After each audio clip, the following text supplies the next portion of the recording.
আনন্দের সংবাদ, যাত্রাবাড়িতে সামাজিক জিয়াফত সফলভাবে সম্পন্ন হয়েছে।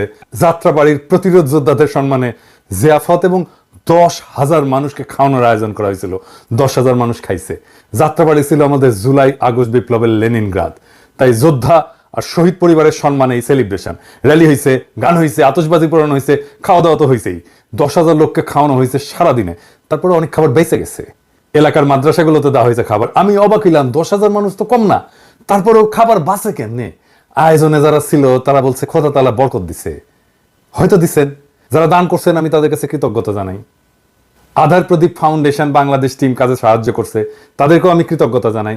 পর্যটন কর্পোরেশনের শেফরা এসব বিনা পারিশ্রমিকে রান্না করে দিয়ে গেছেন, পর্যটন কর্পোরেশনকে আমাদের কৃতজ্ঞতা। শহীদ পরিবার যারা আসছেন তাদের কাছে কৃতজ্ঞতা।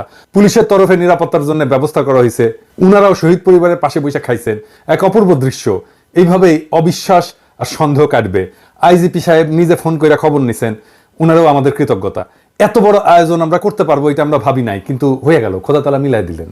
আমি খালি ভাবতেছি খাবারে এমন বরকত আসলো কিভাবে।